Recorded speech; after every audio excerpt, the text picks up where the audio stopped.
আল্লাহ রাব্বুল আলামিন বলেন, আফাতুমিনুনা বিবা'দিল কিতাবি ওয়া তাকফুরুনা বিবা'দ।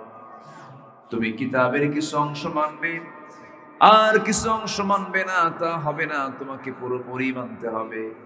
আল্লাহ রাব্বুল আলামিন আরেক জায়গায় বলছেন, উদখুলু ফিস সিলমি কাফা ওয়া লা তাত্তাবি'উ খুতুওয়াতিশ শাইতান ইন্নাহু লাকুম আদুউম মুবিন।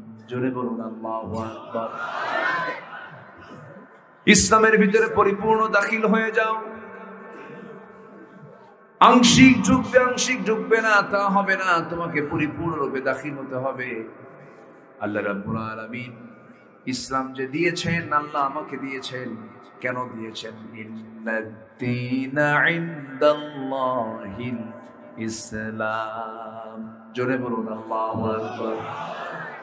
আমার আল্লাহর কাছে মনোনীত দিন, মনোনীত জীবন বিধান হলো ইসলাম।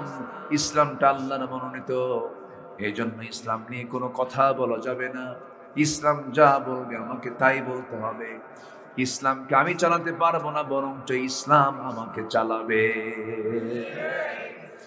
কিন্তু আমার দেশের কিছু সুশীল সমাজের দাবিদাররা তারা ইসলামকে চালাতে চায়, কিন্তু নামাজ এটা মানো, রোজা মানো, তারপরে দান সদকা মানো, মসজিদ মানো, মাদ্রাসা মানো, ক্যান্টনমেন্ট মানার দরকার নাই, সচিবালয় মানার দরকার নাই, রাষ্ট্রে মানার দরকার নাই। ওর নতুন করে আবার ঈমান আনতে হবে। আসতে কোন কেন? আল্লাহ রাব্বুল আলামিন বলেন, লাকাদ কানা লাকুম ফি রাসূলিল্লাহি উসওয়াতুন হাসানাহ লিমান কানা ইয়ারজুল্লাহা ওয়াল ইয়াওমাল আখির ওয়া যাকারাল্লাহা কাসীরা। তোমাদের জন্য উত্তম আদর্শের বাস্তব নমুনা অন্য কেউ নন, একটা মাত্র ব্যক্তি আল্লাহ পাক তাকে সিলেকশন দিয়েছেন, তিনি হচ্ছেন মুহাম্মদ সাল্লাল্লাহু আলাইহি ওয়াসাল্লাম। তার সম্মান কত, তার মর্যাদা কত, তার দামটা কত, আল্লাহ পাক তার সম্মান কত বাড়ায় দিয়েছেন। যে আল্লাহ তাআলা নিজে কোরআন রাসূলকে উপহার দিলেন, 23 বছরের কোরআন যার উপরে নাজিল হলো, সেই রাসূলকে আল্লাহ পাক নিজে পর্যন্ত তাকে কখনো নাম ধরে ডাক দেন নাই। সুবহানাল্লাহ বলবেন না? সব নবীকে নাম ধরে ডেকেছেন। নাম ধরে ডেকেছেন আদমকে, ইয়া আদম উসকুন আনতা ওয়া যাওজুকাল জান্নাহ। নাম ধরে ডেকেছেন মুসা আলাইহিস সালামকে, ওয়া মা তিলকা বিয়ামিনিকা ইয়া মুসা। ইয়া ইয়াহইয়া খুযিল কিতাবা বিকুওয়া ইয়া ইব্রাহিম ইয়া যাকারিয়া। আল্লাহ রাব্বুল আলামিন সব নবীকে হরফে নিদা প্রয়োগ করে ডাক দিয়েছেন, কিন্তু আমার নবীকে আল্লাহ পাক কোথাও ডাক দেন নাই। তাকে ডেকেছেন কেমন করে দেখুন, মুহাম্মাদুর রাসূলুল্লাহ ওয়াল্লাযীনা মাআহু আশিদ্দাউ আলাল কুফফারি রুহামাউ বাইনাহুম। আমার রাসূলকে আল্লাহ রাব্বুল আলামিন আরেক জায়গায় নাম ধরেছেন, কিন্তু কি গুণবাচক শব্দ প্রয়োগ করেছেন, ওয়া মা মুহাম্মাদুন ইল্লা রাসূল قد خلت من قبله الرسل। আল্লাহ পাক তার রাসূলকে এক জায়গায় ডাকছেন, ইয়া আইয়ুহাল মুসাম্মিলু কুমিল লাইলা ইল্লা কালিলা নিসফাহু আও ইনকুস মিনহু কালিলা আও জিদ আলাইহি ওয়া রাত্তিলিল কুরআনা তারতিলা। জোরে বলুন আল্লাহু আকবার। আরেক জায়গায় ডাক দিচ্ছেন, ইয়া আইয়ুহাল মুদ্দাসসির কুম ফাআনজির ওয়া রাব্বাকা ফাকাব্বির ওয়া সিয়াবাকা ফাতাহহির ওয়ার রুজজা ফাহজুর। জোরে বলুন আল্লাহু আকবার। কোথাও আল্লাহ পাক তাকে নাম ধরে ডাকলেন না। আরেক জায়গায় বলছেন ইয়া আইয়ুহার রাসূলু বাল্লিগ মা উনজিলা ইলাইক। আরেক জায়গায় সুন্দর করে যেখান থেকে আমি তেলাওয়াত করেছি এই জায়গায় ডাক দিচ্ছেন ইয়া আইয়ুহান নাবিয়্যু ইন্না আরসালনাকা শাহিদান ওয়া মুবাশশিরান ওয়া নাযীরা। জোরে বলুন আল্লাহু আকবার। হে আমার সম্মানিত নবী, আপনি হলেন সাক্ষী, আপনি হলেন মুবাশশির, সুসংবাদ দানকারী, আপনি হলেন ভীতি প্রদর্শনকারী, আপনি হচ্ছেন দাঈ। মানুষকে আল্লাহর দিকে আপনি ডাকবেন, এই জন্য আমি আপনাকে দাঈ করেছি। আল্লাহ পাক তার রাসূলকে এত সুন্দর করে সম্বোধন সূচক শব্দ প্রয়োগ করে ডাক দিয়েছেন।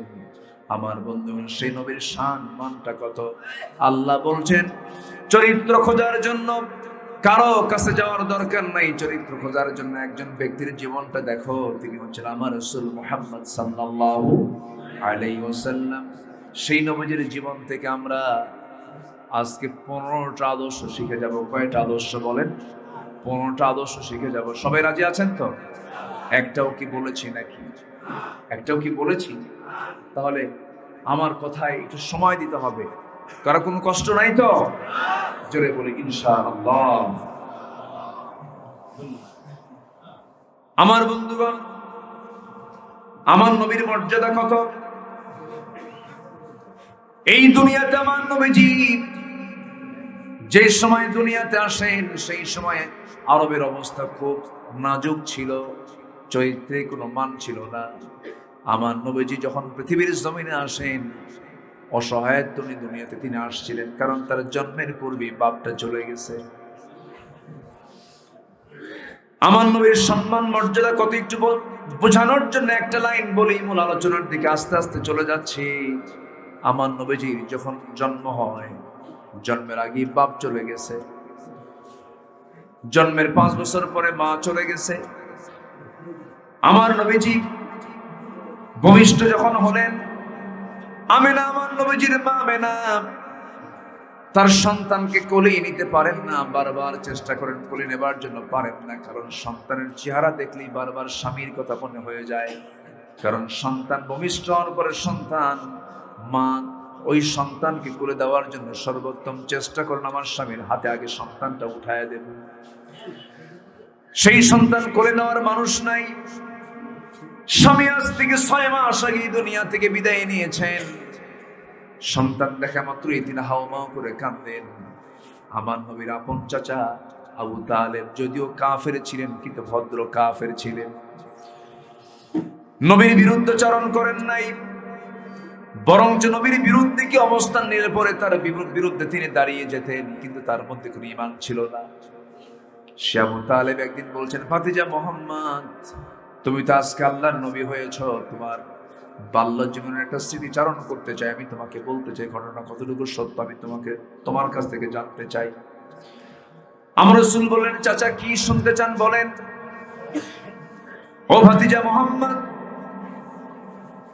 তোমার যেদিন পৃথিবীতে জন্ম হলো, জন্মের মাত্র 3 দিন পর আমি তোমাকে দেখতে গেলাম। তোমার ঘরে যখন সন্ধ্যার পরে দেখতে গেলাম, দেখতে পেলাম তোমার মা তোমার কাছে নাই।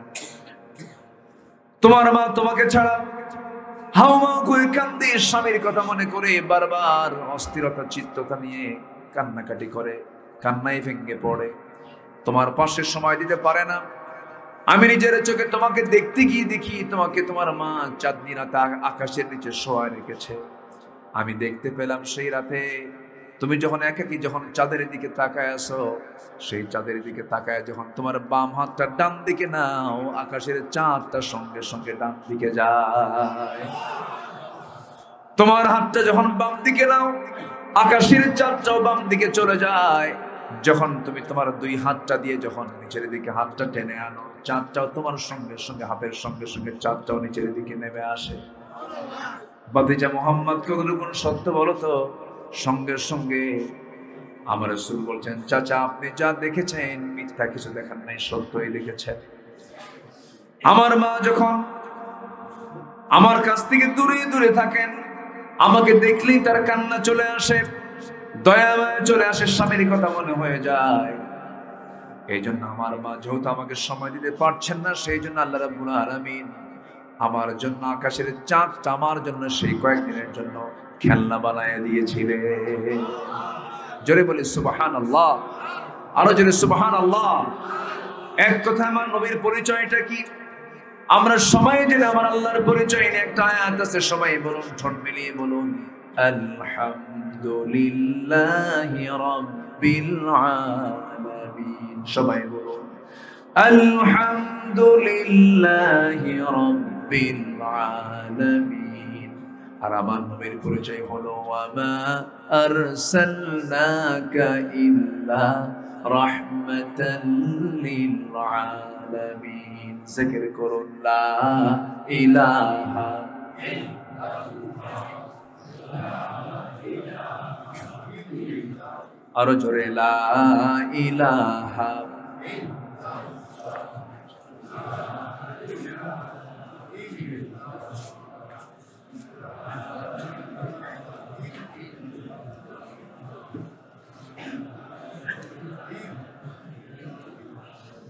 লা ইলাহা ইল্লাল্লাহ মুহাম্মাদুর রাসূলুল্লাহ সাল্লাল্লাহু আলাইহি ওয়াসাল্লাম।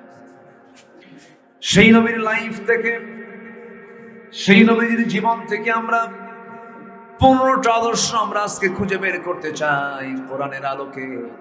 নাম্বার 1 হলো, আমার নবীজির সবচেয়ে বড় গুরুত্বপূর্ণ আদর্শ ছিল, আমার নবীজি একজন সফল দায়ী ছিলেন। দাওয়াত দিয়েছেন মানুষকে কার পথে? আসতে বলবেন না, কার পথে? আমরা মানুষকে দাওয়াত দেব কিসের পথে বলেন?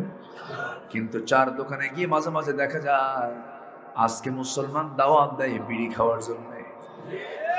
ঠিক কিনা ভাই? আসো বিড়ি টানি। কি টানি? বিড়ি। আবার মাহফিলে এসে আবার প্রশ্ন করে, হুজুর বিড়ি খাওয়া কি জায়েজ আছে?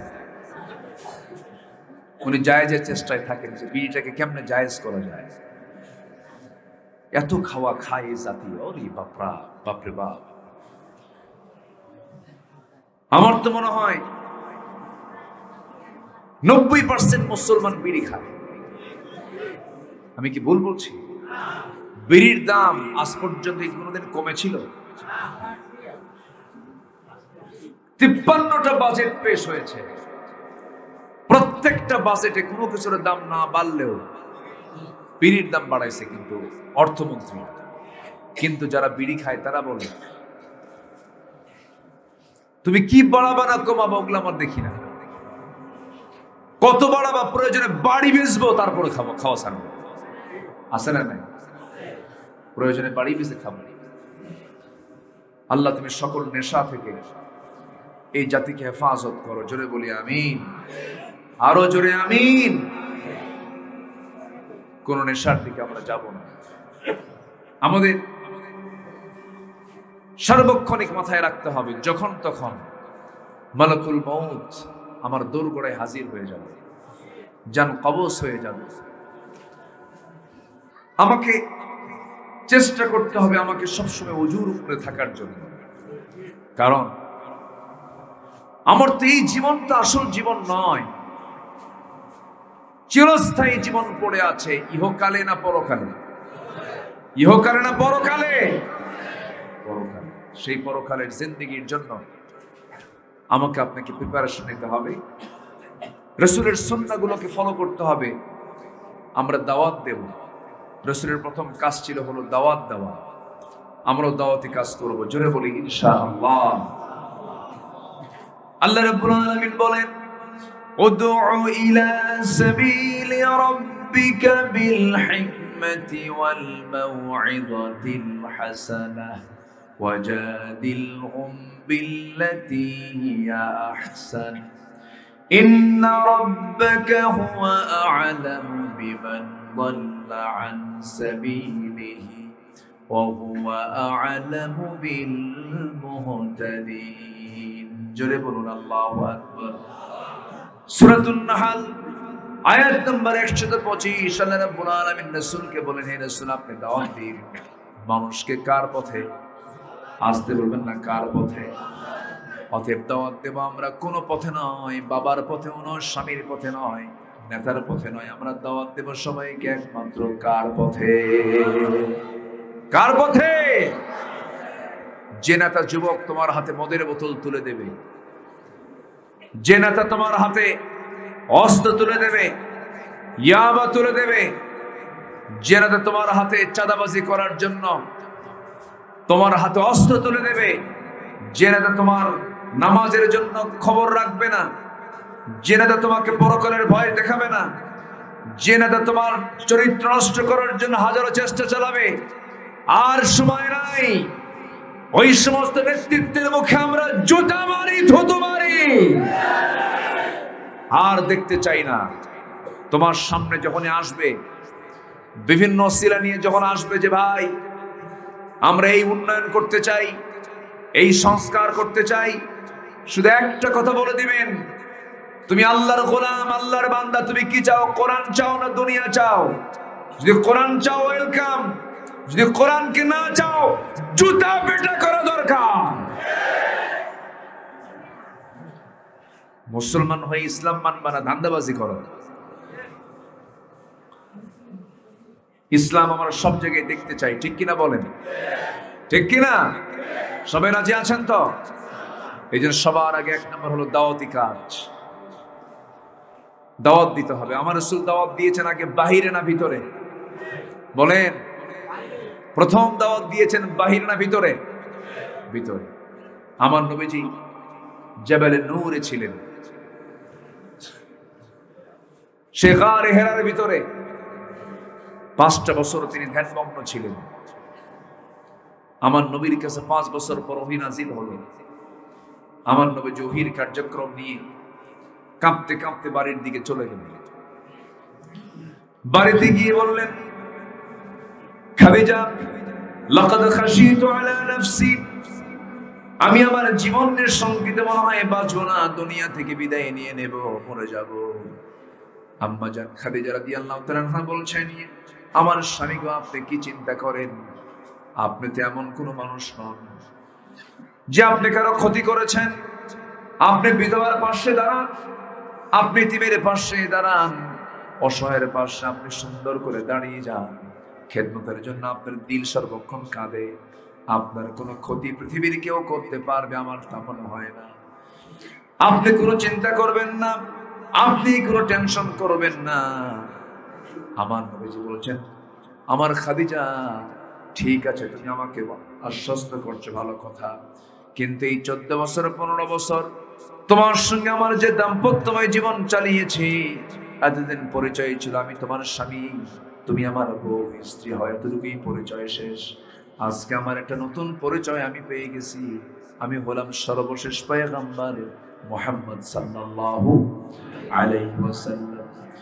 এই কথা শোনা মাত্রই আম্মা জান খাদিজার চক্ষু বেয়ে বেয়ে টপ টপ করে পানি পড়া শুরু হয়ে গেল। কাঁদতে কাঁদতে বলছেন, আমার স্বামী, আমার মন শতভাগ নিশ্চিত হয়েছিল, কারণ এত উন্নত মানের চরিত্র কোনো সাধারণ মানুষ হতে পারে না।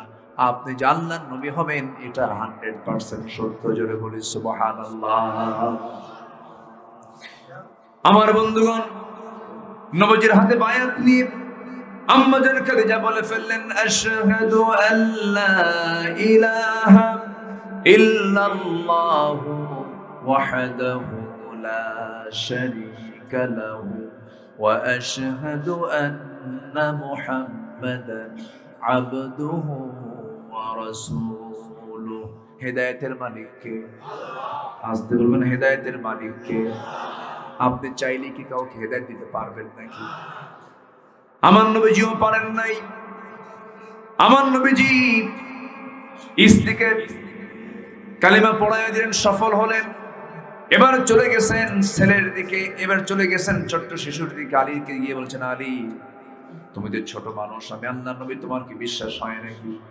সাইয়েদনা আলী চোখের পানি মুছতে মুছতে বলছেন, আপনি যে আল্লাহর নবী হবেন এতে বিন্দু পরিমাণ কোনো সন্দেহ নাই।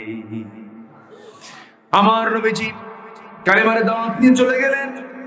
3 বছরের ছোট বন্ধু বকরকে বললেন, বন্ধুরে, কালিমার দাওয়াত এসেছে, আমি আল্লাহর নবী, তোমার কি বিশ্বাস হয় নাকি? বন্ধু চোখের পানি মুছতে মুছতে বলছে, বন্ধু, তুমি যে আল্লাহর নবী হবে এতে কোনো সন্দেহ নেই, কারণ তোমার জীবনে আমি এক চুল পরিমাণ কোনো দোষ খুঁজে পাই নাই। তুমি আল্লাহর নবী হবে, আমাকেও তুমি কালিমা পড়ায় দাও। নবীজির বন্ধু কালিমা পড়লো, নবীজির ছোট্ট শিশু সাইয়েদনা আলী কালিমা পড়ে নিলেন। এরপর আমার নবীজি নিজের স্ত্রীকে কালিমা পড়ায় দিলেন। কিন্তু আমার নবীজি আবু লাহাবের কাছে গিয়ে যখন বললেন, সেই জায়গায় ফুল পেয়েছেন না আঘাত পেয়েছেন? বলেন, ফুল পেয়েছেন না আঘাত পেয়েছেন? এমন আঘাত তিনি পেলেন, আল্লাহ পাক উল্টা গজবের আয়াত নাযিল করে দিয়েছেন, তাব্বাত ইয়াদা আবি লাহাবি ওয়া তাব্বা মা আগনা আনহু মালুহু ওয়া মা কাসাব সায়াসলা নারান যাতা লাহাবি ওয়া ইমরাআতুহু হাম্মালাতাল হাতাব ফি জিদিহা হাবলুম মিন মাসাদ। আবু লাহাব রাসূলকে গালি দিয়েছিল, তার স্ত্রী উম্মে জামিল রাসূলকে গালি দিয়েছিল, আল্লাহ নিজে আবু লাহাবকে গালি দিয়েছেন। আমার দেশে বিগত 16 বছরে আমার রাসূলকে নিয়ে বহু কটূক্তি করা হয়েছে, একটারও কোনো শাস্তি নিশ্চিত করা হয়নি, বরঞ্চ তাদেরকে বুদ্ধিজীবীর কাতারে সম্মানজনক জায়গায় রাখা হয়েছিল। এখন আমাদের সময় এসেছে তালিকা করা, ঠিক কিনা বলেন? এখন আমাদের সময় এসেছে সাহাবে রাসূল যারা, রাসূলকে যারা গালি দিয়েছে, ইসলাম নিয়ে কোরআনকে নিয়ে যারা কটূক্তি করেছে, তাদেরকে অবিলম্বে ধরে গ্রেফতার করে ফাঁসির মঞ্চে ঝুলিয়ে মারা দরকার। সম্মানিত ভাইয়েরা, সম্মানিত বন্ধুগণ, ওই মহল আশাই ছিল আমাদের আর কে নামাবে। ভিশন 2021 সেখান থেকে ঠেলে চলে গেছে 41। আল্লাহ কয় থাম, আল্লাহ থামায় দিয়েছেন। কে থামায় দিয়েছেন? কে থামায় দিয়েছেন? কি দাপুটে নেতা, একটা গ্রুপের এমডি, দেশের শীর্ষস্থানীয় ধনী। চিন্তা করুন, এত বড় একজন দেশের শীর্ষস্থানীয় টপ লিস্টে থাকা একজন মানুষ পালানোর সময় একটা রাস্তা খুঁজে পাচ্ছেন। শেষ পর্যন্ত নিজের মুখের দাড়িটা পর্যন্ত কাটছে। জানেন না? জানেন না আপনারা? মাথার চুল সাদাকে কালো বানাইছে, পাঞ্জাবি খুলে গেঞ্জি পরছে, পাজামা খুলে লুঙ্গি পরেছে, নৌকায় চড়েছে।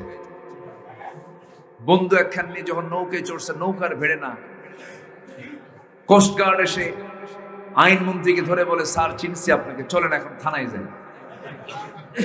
আইনমন্ত্রী বলে, আমি কি একা আসছি? আমি তো জামাতের সাথে আসছি। কিসের সাথে? হ্যাঁ, উপায় নাই তো। কে আপনার সাথে কে আসছে? ওই যে বসে আছে, ওই যে বসে আছে। তো বলতেছে যে লোকটা কে? মাথার চুল কালো, মুখে দাড়িও নাই, লোকটা কে? তো ভালো করে দেখো, ওটাই দরবেশ। কি কথা কি বুঝতেছেন? আমরা নাকি ধর্মের ব্যবসা করি? দাড়ি আমরা নবীর জন্য রেখেছি, নবীর জন্য। আমরা আমাদের দাড়িটা নবীজির সম্মানে রেখে দিয়েছে। রাসূল বলেছেন, দাড়ি রাখো। নবীর সুন্নাহকে সম্মান করে আমরা দাড়ি রেখেছি। ধর্মের ব্যবসা তারাই করে যারা তাদের প্রয়োজনে দাড়ি রাখে, তাদের প্রয়োজনে দাড়ি কাটে, তাদের প্রয়োজনে নির্বাচন রাখ দিয়ে মাথায় পট্টি বাঁধে, আবার নির্বাচন চলে গেলে মাথায় তিলক লাগায়, টিপ লাগায়। কি ঠিক কিনা? আমাদেরকে গালি দাও, আলেমরা পালায় না। আলেমরা পালাইছে? কোন আলেম পালাইছে? কোন আলেম পালায় পাকিস্তান গেছে? ওরা কই গেছে?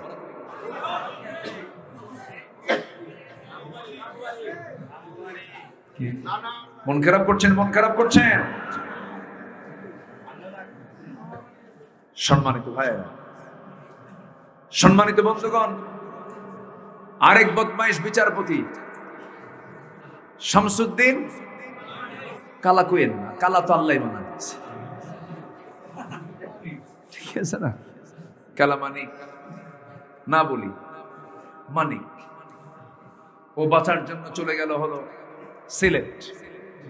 এই ব্যাটার জীবনে আমি আর চেহারায় কোনোদিন হাসি দেখিনি, সব সময় হাই প্রেশার, খুব গরম, বউ কুচু করে বলে আমি সাইদির ফাঁসির রায় দিয়েছি। চিন্তা করা যায়? হাসেও না কান্দেও না, এই চেহারাটা অদ্ভুত চেহারা। কিছু কিছু লোক আছে দেখবেন হাসেও না কান্দেও না, আছে না কিছু কিছু লোক, ওদের বউরা মনে মনে করে একটু মরবে কোন দিন। এটা হাসি খুশি থাকা উচিত।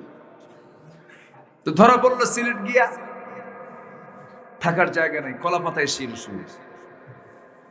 শেষ পর্যন্ত তাকে কোর্টে ওঠানোর জন্য যখন কোর্ট চত্বরে যখন নিয়ে আসা হলো, সিলেটবাসী ভালো আপ্যায়ন করেছে, বিসি শুদ্ধ আউট করে দিয়েছে। যা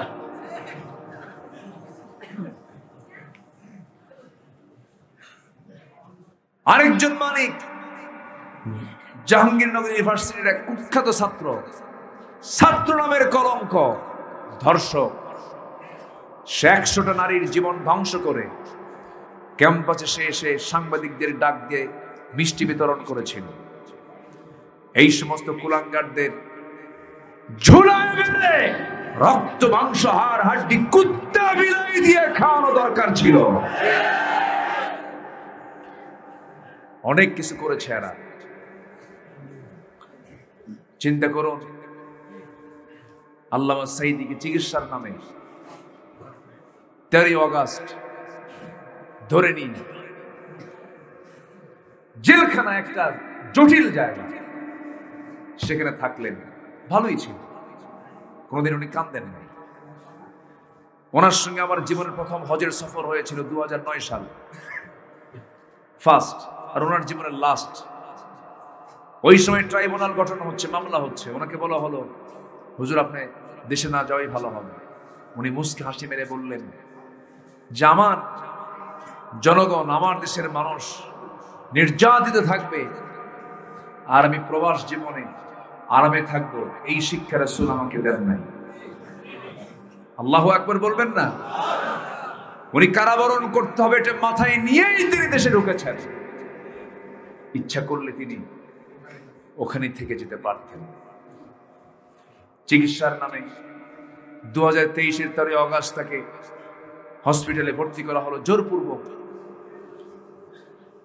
মেডিকেল টিম গঠন করে পরিকল্পিত সাজানো নাটক তৈরি করে বিষ প্রয়োগ করে পয়জনিং করে হত্যা করেছে যারা, অবিলম্বে তাদেরকে গ্রেফতার করা হোক, চূড়ান্ত শাস্তি নিশ্চিত করা হোক। রাজি আছেন কারা কারা? হাত উঁচু করে দেখান। কেউ তো স্লোগান দেন।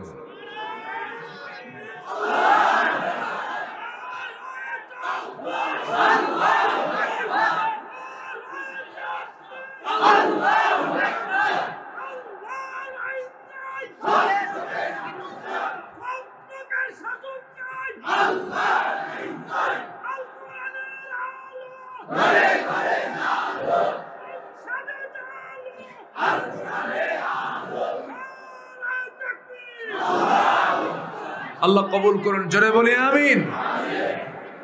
এ ওমর ছিল কই? আমি তো ওমরকে পাইনি এতক্ষণ। আলহামদুলিল্লাহ বলি আলহামদুলিল্লাহ।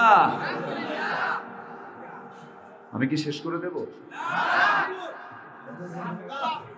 চালাবো আলোচনা? চলো হুজুর মরুক।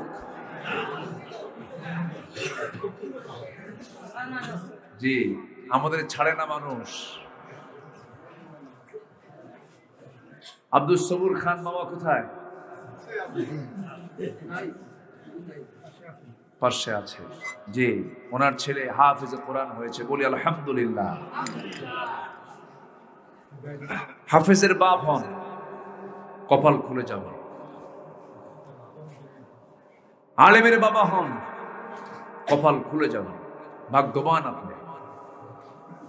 তবে ডাক্তার হবেন না, হবেন, ইঞ্জিনিয়ার হবেন, জজ হবেন, জাস্টিস হবেন, কোনো সমস্যা নাই। কিন্তু আপনি হাফেজ ডাক্তার বানান, হাফেজ জজ বানান, হাফেজ এমপি বানান, হাফেজ ইঞ্জিনিয়ার বানান, ও রড চুরি করবে না, রড চোর হবে না। জাতি গঠন করার জন্য আগে জাতিকে দিতে হবে নৈতিকতার শিক্ষা, কোরআনের শিক্ষা। এখানে মাদ্রাসা আছে না? মাদ্রাসা না? আচ্ছা, আজকে আমি ভিতরে ঢুকেই আমি গাজী ভাইয়ের নামটা নিয়েছি। গাজী ভাই, হাফেজ গাজী, চিনেন কিনা আপনারা জানি না। আরে আরে চলে গেছে, জানতাম না। আমি আজকে এসে জানলাম যে উনি ইন্তেকাল করেছেন। আল্লাহ তুমি তার কবরটাকে জান্নাতের টুকরা বানায় দাও। ওস্তাদ পৃথিবীতে বেঁচে আছেন, অথচ ছাত্র আজকে দুনিয়াতে নাই। সম্মানিত ভাইয়েরা, সম্মানিত বন্ধুগণ, যখন তখন আমরা চলে যাব, কিছু পাথেও নিয়ে যেতে হবে, কিছু আমল নিয়ে যেতে হবে। ভাইরে, নাজাত পাওয়ার জন্য ফরজ কোন হুকুমকে আমরা লঙ্ঘন করব না। ফরজ যত হুকুম আছে, কোন হুকুমকে আমরা লঙ্ঘন করব না। আজান বলেই কোথায় যাব? বলেন কোথায় যাব? কার সাথে কথা বলতে? এটা কি কম ছোটখাটো কথা? এটা বলেন, কার সঙ্গে কথা বলতে? বোঝাপড়া হয় নামাজে কার সাথে? আল্লাহর সাথে বোঝাপড়া হয়। আল্লাহ নামাজের সময় বান্দার চিত্রটা দেখেন, বান্দার প্রত্যেকটা কথার জবাব দিতে থাকেন। জোরে বলেন সুবহানাল্লাহ। বান্দা যখন নামাজে দাঁড়ায়, আল্লাহ বান্দার সামনে দাঁড়ায় যান। বান্দা যখন বলে আলহামদুলিল্লাহি রাব্বিল আলামিন, আল্লাহ বলেন হামিদানি আবদি আর রহমানির রহিম, আল্লাহ বলেন আসনা আলাইয়া আবদি। বান্দা যখন বলে মালিক ইয়াউমিদ্দিন, আল্লাহ বলেন মাজ্জাদানি আবদি। ইয়্যাকা না'বুদু ওয়া ইয়্যাকা নাস্তাঈন পর্যন্ত যখন বান্দা বলে, আল্লাহ বলেন বান্দারে হাদা বাইনি ওয়া বাইনা আবদি, বান্দা তুই আমার কাছে কি চাস প্রাণ খুলে চেয়ে নে। ইহদিনাস সিরাতাল মুস্তাকিম থেকে শুরু করে নিয়া ওয়ালাদ-দাল্লিন পর্যন্ত যখন বান্দা বলে, আল্লাহ বলেন বান্দারে নামাজের মধ্যে এতক্ষণ ধরে যা যা চাইলি সমস্ত চাওয়া পাওয়া করে দিয়ে তোর তামাম জিন্দেগীর গুনাহগুলো মাফ করে দিলাম। নামাজ 5 ওয়াক্ত পড়বেন কারা কারা একটু হাত তুলে দেখান দেখি।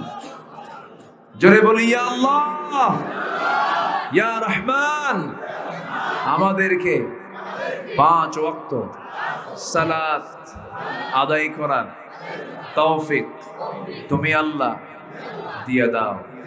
জোরে বলি আমিন, আরো জোরে আমিন। কষ্ট দিয়ে ফেললাম, আমি একটা দাওয়াতি কাজ করলাম। আমার নবীজির 1 নম্বর কাজ ছিল কি? দাওয়াত। মনে থাকবে সবার? আগে কোথায় দাওয়াত দেব? বলেন বলেন, কু আনফুসাকুম ওয়া আহলিকুম নারা, নিজে বাঁচো, তোমার পরিবারকে জাহান্নাম থেকে বাঁচাও। এটা হচ্ছে সবচেয়ে বড় চ্যালেঞ্জ। আমরা আগে পরিবারকে দাওয়াত দেব।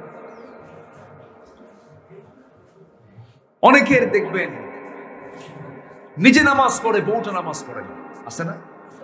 আবার কিছু কিছু পুরুষ আছে বউটাকে পর্দায় রাখাতে সে পছন্দ করে না। সুন্দরী বউ তো একটু পর পুরুষকে দেখাতে পছন্দ করে। আমার বউকে দেখবে, মানুষ বলবে তোর তো সুন্দর বউ রে। আচ্ছা, এরকম এরকম নিচু মনের, এরকম নোংরা মনের কিছু স্বামী আছে না নাই বলেন তো? আচ্ছা, সুন্দরী বউ সবাইকে দেখায় বেড়ায়। কেউ আসছে বেড়াতে, বলে সুইটি, কি বুঝতেছেন কি? সুইটি চা নিয়ে আসো তো, বন্ধুদের চা খাও, আছে কিনা? আছে। বউকে ডিসপ্লে করে। আবার হুন্ডায় চড়ায়, নর্মাল কোনো হুন্ডা না, লেটেস্ট R15, যার প্যাসেঞ্জার সিট হলো 3 তলা আর ড্রাইভিং সিট হলো আন্ডারগ্রাউন্ড। মানে ড্রাইভার যা আছে দেখাই যায়, তলে থাকে। বউটাকে পিছন সিটে উঠায় দিল, মাথার চুল খোলা, চুল ছেড়ে দেওয়া, চোখে আশকারা মাস্কারা, কপালে টিপ, গালে আটা ময়দা, শাড়ি একখান লাগায় দিয়া হোন্ডাই তুললো। হোন্ডার আওয়াজ কম, আওয়াজ বাড়ান যায় কেমন? বলল যে পাইপ আউট কর, সিলিন্ডার পাইপ আউট। এবার হোন্ডার আওয়াজ না হয়েছে হেলিকপ্টার। দিল একখান টান, মুকুন্দ গাতিচু সয়দাবাদের মোড়। ভাবতেছেন হুজুর চেনে না? হ্যাঁ, এক টানে এমন আওয়াজ, উপায় তো নাই, তাকাতেই হবে আপনার। জাতিকে দেখানো, দেখানোর পর সন্ধ্যার আগ দিয়ে যমুনার পারে গিয়ে আবার 16 Pro Max আইফোন দিয়ে ছবি একখান তুলে ফেসবুকে আপলোড দিয়ে লিখলো, প্রিয় ভাইয়েরা আসুন আমার বউটাকে সবাই মিলে জামাতের সাথে দেখি। জোরে কোন নাউজুবিল্লাহ, জোরে বলুন নাউজুবিল্লাহ। এরকম কুরুচিপূর্ণ নিচু চরিত্রহীন কিছু স্বামী আছে না নাই? তোমার বউ তুমি দেখো, তুমি অন্যকে দেখাবা কেন? অন্যের চোখের সুখ তুমি দাও কেন? তুমি সমাজে রোগ সৃষ্টি করো কেন? জাহান্নাম থেকে তোমার বউকে বাঁচাতে হবে, তোমাকেও বাঁচতে হবে, তোমার পরিবারকেও বাঁচতে হবে। সবাইকে দাওয়াত দিতে হবে নামাজের। নামাজ পড়তে রাজি আছেন তো সবাই? মিথ্যা কথা বলবো না জীবনে, জোরে বলি ইনশাআল্লাহ। যার জীবনে নামাজ কাজা নাই, যার মুখে মিথ্যা কথা নাই, যার মধ্যে আমানতদারিতা আছে, যার মধ্যে ওয়াদা ঠিক আছে, যার নামাজটা ঠিক মতো আদায় হয়, যে তার লজ্জাস্থান হেফাজত করতে পারে, আল্লাহ নিজে ওয়াদা করছেন, উলাইকা হুমুল ওয়ারিসুন আল্লাযীনা ইয়ারিসুনাল ফিরদাউসা হুম ফিহা খালিদুন। কার কথা? কার কথা? কার কথা? আমি আল্লাহ নিজে থেকে জান্নাতুল ফিরদাউসের মালিক বানায় দেব। ওয়াদা ঠিক রাখার দরকার আছে না নাই? আমানত ঠিক রাখতে হবে। হাইরা আমানত 16 বছর ছিল, 11 লক্ষ কোটি টাকা দেশ থেকে পাচার করেছে ওরা। কিচ্ছু নাই দেশে, দেশপ্রেম ওদের মুখে মানায় না, ভণ্ড ওরা, প্রতারক ওরা, ঠিক কিনা? খালি মুখে শুধু বুলি উড়াইছে। সম্মানিত ভাইরা, আমার নবীজির আদর্শের অনুকরণীয় দিকের মধ্যে আরেকটা দিক হলো, রাসূল ছিলেন সাহসী। কি ছিলেন? সাহসী। ভীরু হলে কি কোনো কিছু করা যায়? ভীতু লোক কোনো কিছু করতে পারে? ইমানদার কি হবে? জোরে বলেন। ইমানদার বুক দেখাবে না পিঠ দেখাবে? বলেন বলেন। বুক দেখাবে, পিঠ দেখাবে। যুবকরা ছাত্র বৈষম্যের আন্দোলনে, বৈষম্য বিরোধী আন্দোলনের যারা ছাত্ররা ছিল, এদের সিনার মধ্যে সাহস জুগিয়েছেন তিনি আমার কে? স্বরাষ্ট্রমন্ত্রীকে দেখে বলে, দেখায় বলে, স্যার কি করব, মারি একটা পড়ে আর বাকিগুলো সব আবার ঝাঁপা, পিছপা হয় না, সামনের দিকে আগে আসে, আমরা কতগুলো মারবো। আর এই যুবকদের সিনার মধ্যে যিনি ভয় দূর করে দিয়ে সাহস জুগিয়েছেন তিনি আমার কে? আসতে বলবেন না, তিনি আমার কে? সেই যুবকদের কাছে আমার আবেদন, সব আদর্শ ছেড়ে নবীর আদর্শকে লালন করো, কিসমত খুলে যাবে, তোমার জীবন ধন্য হবে, সাহসী হবে। সাহসী ইমানদার, তাকে পৃথিবীর কেউ পরাজিত করতে পারে না। বলি আল্লাহু আকবার। আমার নবীজি কোনদিন ভয় পেয়েছেন কাউকে? আল্লাহ রাব্বুল আলামিন তাকে বলেছেন, ফাসদা বিমা তু'মার ওয়া আ'রিদ আনিল মুশরিকিন। সূরা হিজর আয়াত নাম্বার 94। হে রাসূল, আপনি প্রকাশ্যে শোনায় দেন, কাউকে পরোয়া করবেন না, মুশরিকদেরকে এড়িয়ে চলুন, কোনো ভয় নাই, আমি আল্লাহ আপনার সাথে আছি। জোরে বলে সুবহানাল্লাহ। আমাদের সাথে কে আছেন? ইমানদারকে সাহায্য করবেন কে? ওয়া কানা হাক্কান আলাইনা নাসরুল মুমিনিন। আল্লাহ নিজে বলেছেন, মুমিনকে সাহায্য করা আমার জন্য ওয়াজিব হয়ে যায়। এই জন্য আল্লাহর সাহায্যের সবচেয়ে বড় দরকার, আমাদের জন্য সবচেয়ে বড় দরকার হলো কার সাহায্য বলেন? আল্লাহর সাথে। বদরে সাহায্য করেছেন কে? উহুদে সাহায্য করেছেন কে? নাম্বার 3 হলো ধৈর্য ধারণ করা। ধৈর্যশীল বান্দার জন্যই জান্নাত রয়েছে। ধৈর্য আছে যার, ঈমানটা আছে তার। ধৈর্য নাই যার, ঈমানটা থাকবে কেমন? ঈমান তো শয়তান ছো মেরে নিয়ে চলে যাবে। এই জন্য ধৈর্যের পরিচয় আমরা দেব। এই যে বসে আছেন, এই বসে থাকা আগে দরকার না, ধৈর্য আগে দরকার। ধৈর্য দরকার না? ধৈর্য দরকার। ব্যবসা আগে দরকার না, ধৈর্য আগে দরকার। ধৈর্য আছে যার, ব্যবসা হবে তার। নামাজ আগে না ধৈর্য আগে? ধৈর্য আগে। নামাজ পড়তেছেন কিন্তু ধৈর্য নাই, রুকু আর সেজদা একসাথে মানে, এরকম পাবলিক আছে না? ইমাম সাহেব নামাজ একটু লম্বা করলে পিছন থেকে লোক পদে আছে কিনা বলেন? তাহলে কি বলেন, তাহলে কোনটা আগে দরকার? ধৈর্য দরকার না নামাজ দরকার আগে? ধৈর্য। নামাজ তো পড়বেন আপনি, কিন্তু ধৈর্য নাই, কাম হবে না। এই জন্য ধৈর্য একটা সবচেয়ে বড় গুণ। আল্লাহ রাব্বুল আলামিন ধৈর্যশীলদের সঙ্গে আছেন, তিনি নিজে ওয়াদা করছেন। বলুন তো, বিয়ে আগে না ধৈর্য আগে? হ্যাঁ, বিয়ে আগে না ধৈর্য আগে? ধৈর্য আগে। আমাকে অনেকদিন আগে এক মহিলা ফোন দিয়ে বলে, হুজুর আমার স্বামী সকালে তালাক দেয়, বিকেলও তালাক দেয়। কি কথা বুঝতেছেন কি? মানে রোজাদারের মতো শেষ রাতে খায়, সন্ধ্যায় ইফতার করে। বলে যে হুজুর আমার স্বামী সকালেও তালাক দেয়, বিকেলেও তালাক দেয়, আমার কি তালাক হয়েছে? কি কথা কি বুঝতেছেন? তাহলে কি বিয়ে আগে দরকার না ধৈর্য আগে দরকার? ধৈর্যটা আগে দরকার। ধৈর্য। সকল নবী তাদের মিশনে সাকসেস হয়েছেন এই বড় গুণগুলো। আল্লাহু আকবার, আল্লাহু আকবার। পরীক্ষা করেছেন, এক এক পয়গম্বরকে এক এক রকম করে পরীক্ষা করেছেন। অসুখ হলে অনেকে খুব রাগ করে, আল্লাহ তুমি আমারে এত অসুখ দিলা, তোমার চোখ কি আসলে কানা হয়ে গেছে? আছে কিন্তু রাগ করে ফেলে আল্লাহর উপরে। কিন্তু অসুখ তাকিয়ে দেন যাকে আল্লাহ মাফ করে দিতে চান। জোরে বলি সুবহানাল্লাহ। অসুখ তাকিয়ে দেন যাকে আল্লাহ কি মাফ করে দিতে চান, তাকে আল্লাহ পাক অসুখ দেন। আইয়ুব আলাইহিস সালাতু ওয়াস সালাম অসুখে পড়েছেন, একটা বারের জন্য কি আল্লাহর নাম ভুলে গেছেন? একটা বারের জন্য বলেন নাই তিনি। একটানা 18 বছর ধরে গোটা স্কিন প্রবলেম ছিল, থেকে ঘা হয়ে গিয়েছিল, ডবল কষ্ট হয়েছিল, তার পাশে কেউ আসতো না, দুর্গন্ধ হয়ে যেত। সেই সময় তিনি আল্লাহকে একটা বারের জন্য বলেন নাই। আল্লাহ রাব্বুল আলামিন তাকে সেই কঠিন পরীক্ষার মধ্যে ফেলে দিয়েছেন, সেই পরীক্ষায় তিনি ফেল করেছেন না পাস করেছেন। আমার বন্ধুগণ, আমার নবীর জীবনেও কম পরীক্ষা আসে নাই, প্রত্যেকটা পরীক্ষায় তিনি ধৈর্যের পরিচয় দিয়েছেন। আল্লাযীনা ইযা আসাবাতুহুম মুসিবাতুন ক্বালু ইন্না লিল্লাহি ওয়া ইন্না ইলাইহি রাজিউন।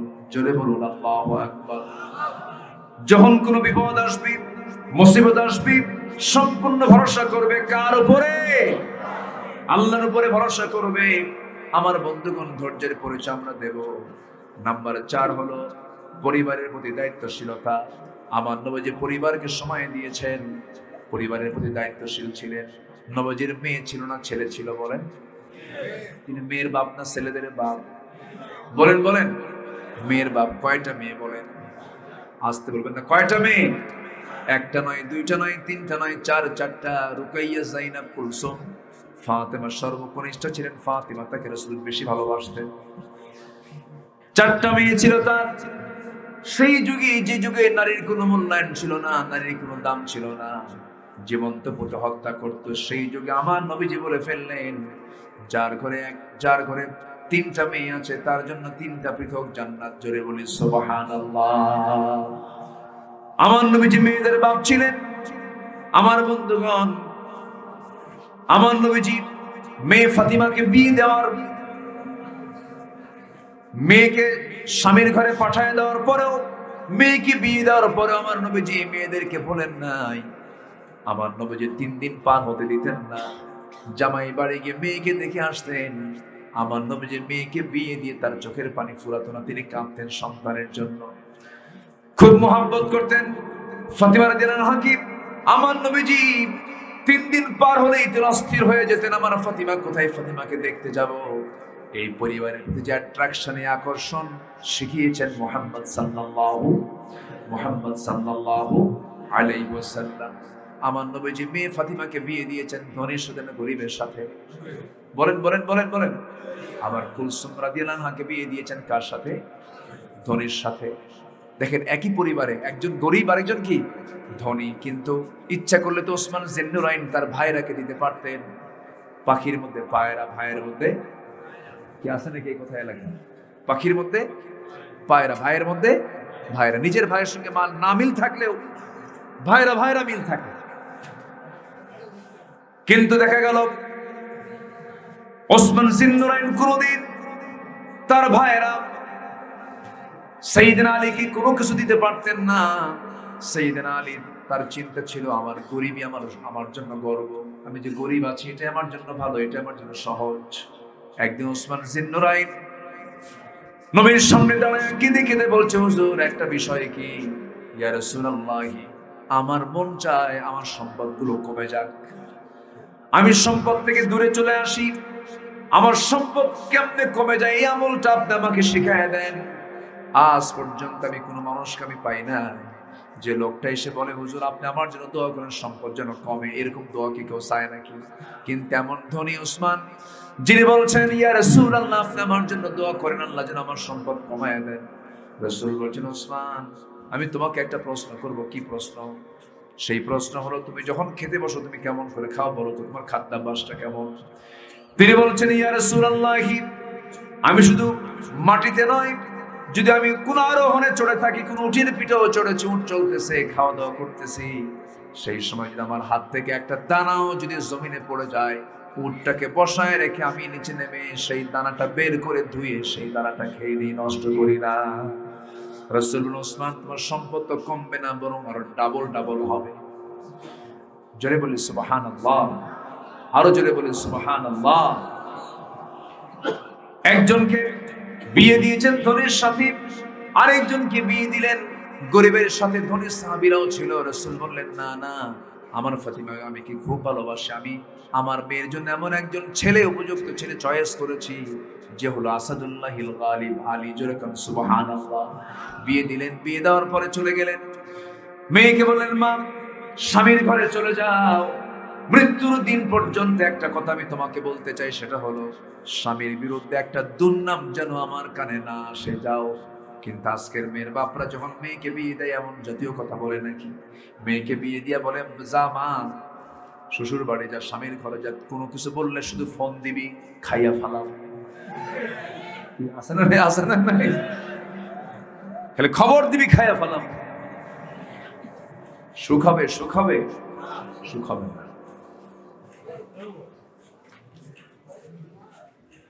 ফাতিমা রাদিয়াল্লাহু তাআলা আনহা একদিন নবীর সামনে বসে আছেন, নামাজ পড়তেছেন বসে বসে।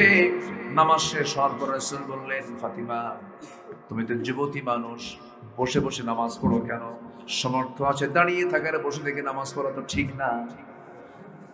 ফাতিমা রাদিয়াল্লাহু আনহা বলেন, আব্বাজান আমিও জানি আমি দাঁড়িয়ে থেকে নামাজ পড়ি, কিন্তু বসে থেকে নামাজ পড়ার কারণ হলো আপনি জামার গায়ে জামাটা দেখতেছেন, এই জামার পিছন দিকের একটা অংশ ছেঁড়া অংশ আছে, তালিযুক্ত অংশ আছে।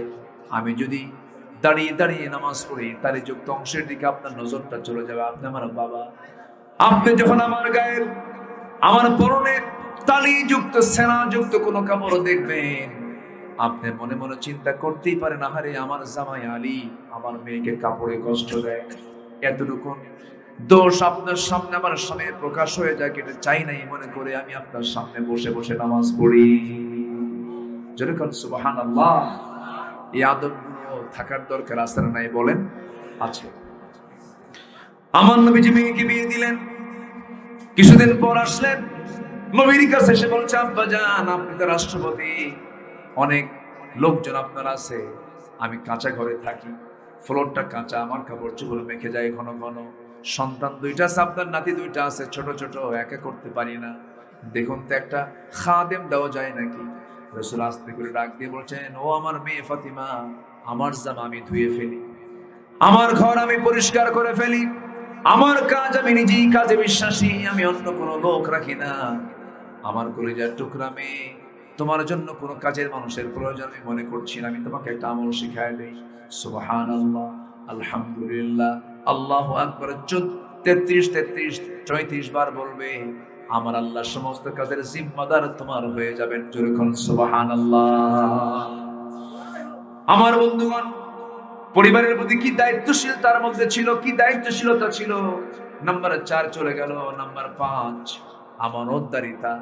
কি বলেন? আমানতদারিতা। আমার নবীজি মক্কা থেকে বের হলেন, মদিনার দিকে রওনা করছেন, বিছানায় রেখে আসছেন কাকে বলেন? বলেন কাকে? কেন রাখছেন? রাখার কারণ কিন্তু একটাই, সেটা হলো আমার নবীজি তার কাছে লিস্ট দিয়েছিলেন। কিসের লিস্ট? ওই কুরাইশরা, যে কুরাইশ রাসূলকে হত্যার হুলিয়া জারি করেছে, তাদের কাছ থেকে কিছু আমানত রাসূল রেখেছিলেন। যখন তিনি মক্কা ছেড়ে যখন মদিনা আসবেন, লিস্টটা রেখে বললেন, ও আলী, এই লিস্ট অনুযায়ী আগামীকালকে সকালবেলা সবার হাতে হাতে তাদের সম্পদগুলো আমার পক্ষ থেকে পৌঁছায়া দিবা। আমানত। এটা কি বলেন তো? আমানত। প্রথম খলিফার নাম সাইয়্যিদনা আবু বকর সিদ্দিক রাদিয়াল্লাহু তাআলা। রাতের বেলা আমানত কাকে বলে দেখেন? রাতের বেলা খালি পায়ে হাঁটতেছেন। কি পায়ে? খালি পায়ে। তাও পাথরওয়ালা রাস্তা, পাথর, মাঝে মাঝে পাথর, মাঝে মাঝে এরকম চোকা চোকা পাথর, এর মধ্যে তিনি পায়ে জুতা না দিয়ে খালি পায়ে হাঁটতেছেন। ওই নিঝুম রাত্রিদের সামনে সাইয়্যিদনা ওমর ফারুকের সঙ্গে দেখা। তিনি বলছেন, আমিরুল মুমিনিন, রাতের বেলা আপনি অন্ধকারে খালি পায়ে হাঁটতেছেন, আপনার চামড়া ফেটে রক্ত বের হতে পারে, আপনার তো জুতা পরিধান করা উচিত। এবার তিনি বলছেন, ওমর রে, আমি যদি এই গভীর রাত্রে যদি জুতা পায়ে হাঁটি, খরম জুতা পায়ে যদি হাঁটি, এই আওয়াজটা যদি কোনো আমার দেশের নাগরিকের কোনো কারো কানে চলে যায়, ঘুমটা যদি নষ্ট হয়ে যায়, কিয়ামতের দিন আমার নাগরিকের ঘুম কেন নষ্ট হলো, এর জন্য আমাকে আসামির কাঠ করে দাঁড়িয়ে জবাব দিতে হবে। জোরে কোন সুবহানাল্লাহ, আর জোরে কোন সুবহানাল্লাহ। তিনি জুতা পায়ে হাঁটতেছেন না কেন? আমার নাগরিকের যেন ঘুম নষ্ট না হয়। আর নেতা আসিবেন ঢাকা হইতে, যমুনা থেকে 4 ঘন্টার জন্য গাড়ি বন্ধ, সিকিউরিটি নিশ্চিত করতে হবে। নেতার আগে 50টা, পিছনে 50টা মোটরসাইকেল লাগে। যে সমস্ত নেতাগুলো এই সমস্ত চেতনায় বিশ্বাসী, ওই সমস্ত নেতাকে আমরা মানি না। ঠিক কিনা বলেন? নিজের চোখে দেখা মালয়েশিয়ার প্রধানমন্ত্রী মাহাথির মোহাম্মদ, আমি মালয়েশিয়ার সফরে গিয়েছি, আমি একটা শপিং এ ঢুকলাম, দেখি যে মালয়েশিয়ার এই প্রধানমন্ত্রী তিনি একা একা তার স্ত্রীকে সাথে নিয়ে ঘুরতেছেন, তার সামনে পিছনে কোনো প্রোটোকল লাগে না। আর আমার দেশের একটা আতিপাতি 2 টাকার নেতা হলেই ওর সামনে পিছনে 50 থাপ্পড়ায়া সোজা করা। ঠিক কিনা? আমরা এগুলো সংস্কার করতে চাই, এগুলো আমরা সংস্কার করতে চাই। ঠিক কিনা? আমরা শাসক চাই না খাদেম চাই? বলেন কি শাসক চাই আমরা? খাদেম শাসক চাই।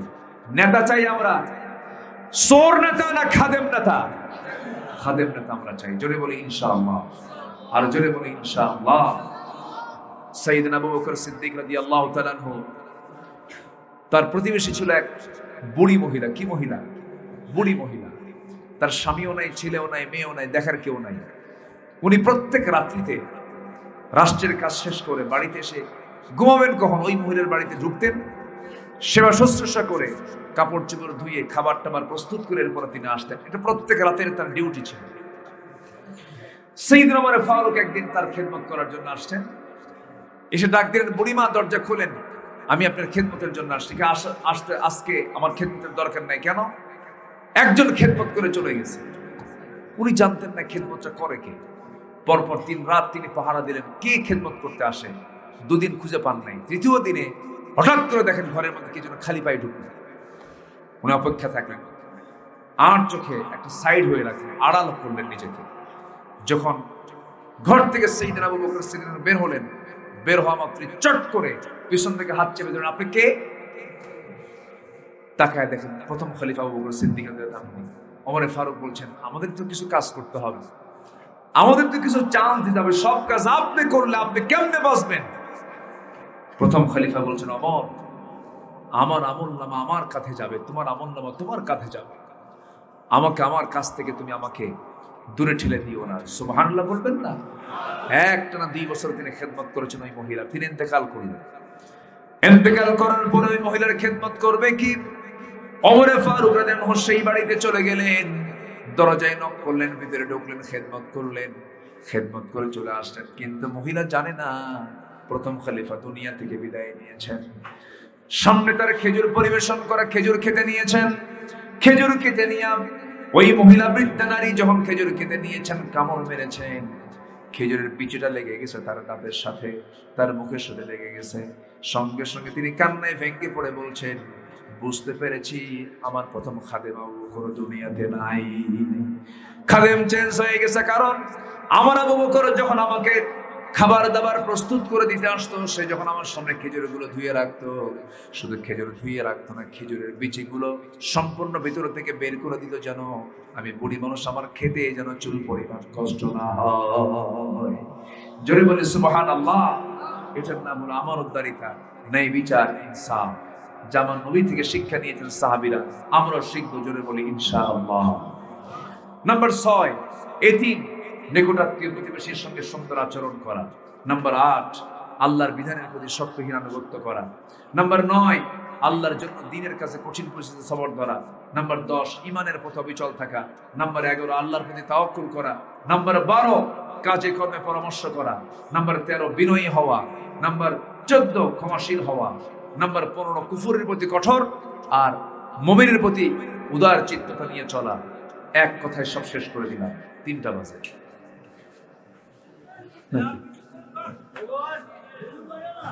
যতটুকু হয়েছে আমরা বলি আলহামদুলিল্লাহ।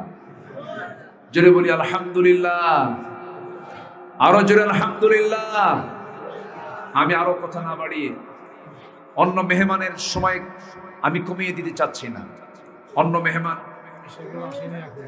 জি সমস্যা নেই, অন্য মেহমান আসবেন এবং আমার পরে যিনি আসবেন, আপনি ছেলে করে তেলাওয়াত শুনবো তো, যিনি আসবেন আমি তাকে খুব ভালোবাসি, উনি আমাকে খুব ভালোবাসেন, মহাব্বত করেন, মায়া করেন। তিনি ভারত থেকে এসেছেন, আজকেই তিনি এসেছেন, এবং তার ছেলে সুযোগ্য সন্তান আমার স্নেহধন্য খোবাইব আমিনী, তিনি আলোচনা রেখেছেন। এবং তার বাবা আমার উস্তাদ তুল্য মাওলানা শরীফুল আমিন হাফিজাহুল্লাহ, তিনি আসবেন। তার দোয়া নেওয়া উচিত। একটি সম্ভ্রান্ত পরিবারের তিনি সন্তান, যার পূর্বপুরুষদের মাধ্যমে আমরা এদেশে ইসলামের অনেক কল্যাণ পেয়েছি, ঠিক কিনা বলেন? এই যে আমিনিয়া মাদ্রাসা, আমিনিয়া নামটা, এই নামটা কিন্তু ওনার দাদা আল্লামা রুহুল আমিন রাহিমাহুল্লাহ তার নামে করা। এই দেশে 4 শতাধিক আমার জানা মতে মাদ্রাসা আছে, যে মাদ্রাসার নামের ভিতরে লেখা আছে আমিনিয়া। আমিনিয়া যত মাদ্রাসা আছে সব বসিরহাটের হুজুর পীর সাহেবের তৈরি করা এই সমস্ত প্রতিষ্ঠানগুলো। তো তারই সুযোগ্য আওলাদ তিনি আসবেন, তিনিও কথা বলবেন, আরো মেহমান তারাও কথা বলবেন। আমার শরীর আর পারছে না, আমি যতটুকু পেরেছি আমি আর কথা বাড়াতে চাচ্ছি না। আল্লাহ পাক যে কথাগুলো বলেছে আমাদের আমলে নিয়ে আসার তৌফিক দান করুন। জোরে বলি আমিন।